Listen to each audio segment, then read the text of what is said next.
বিষ্ণুপুরের একজন কম বয়সী যুবক দিল খান সমাজের প্রান্তিক মানুষদের মুখে হাসি ফোটানোর মতো গুরু দায়িত্ব তুলে নিয়েছেন নিজের কাঁধে।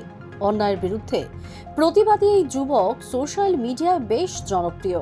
তার একের পর এক সমাজ কল্যাণমূলক কাজের ভিডিওগুলি দেখে মুগ্ধ হয় মানুষ।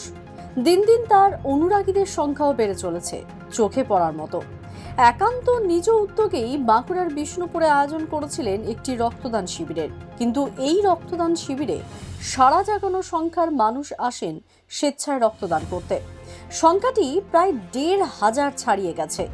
একের পর এক ফেসবুক, ইউটিউবের কন্টেন্ট ক্রিয়েটাররা আসেন তার এই উদ্যোগে সাড়া দিতে বাঁকুড়ায়। তাই এই রক্তদান শিবিরে বহু পরিচিত মুখকেই দেখতে পান স্থানীয়রা। কিন্তু কে এই দিল খান? কি তার আসল পরিচয়? আসুন জেনে নিই। বাঁকুড়ার মেগা রক্তদান শিবির হয়ে গেল গতকাল। ১,৫০০ জনেরও বেশি মানুষ এই রক্তদান শিবিরে রক্তদান করেন। আর এই রক্তদান শিবিরের উদ্যোগ কার জানেন? মাত্র ৬ বছর বয়সে পিতৃহারা হয়ে অভাবের তাড়নায় মাধ্যমিক পর্যন্ত পড়াশোনা করে স্কুল ছাড়তে হয় তাকে, যাকে মানুষের বিপদে আপদে সব সময় ছুটে যেতে দেখা যায়। সেদিন তার পাশে কেউ ছিল না। সমাজের সুবিধা বঞ্চিত বহু মানুষদের কাছে তিনি ত্রাতা।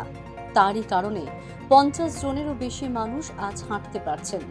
বাঁকুড়া জেলার বিষ্ণুপুরের এই ছেলেটাই খুব কম বয়সে পরিবারের দায়িত্ব নেওয়ার জন্য মোবাইল মেকানিকের কাজ করতে শুরু করে। অথচ দেশপ্রেমের টানে তার স্বপ্ন ছিল আর্মিতে যোগ দেওয়ার।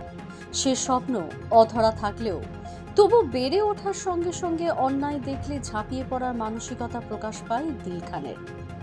সমাজ সেবার ভাবনা তার বরাবরই প্রবল। কারো রক্তের প্রয়োজন, কেউ অনাহারে রয়েছে, কারো জটিল অসুখ, কেউ রাস্তায় অসুস্থ হয়ে পড়ে আছে, এসব জানলেই ছুটে যান দিল খান। তার সাহায্যের হাত বাড়িয়ে দেন।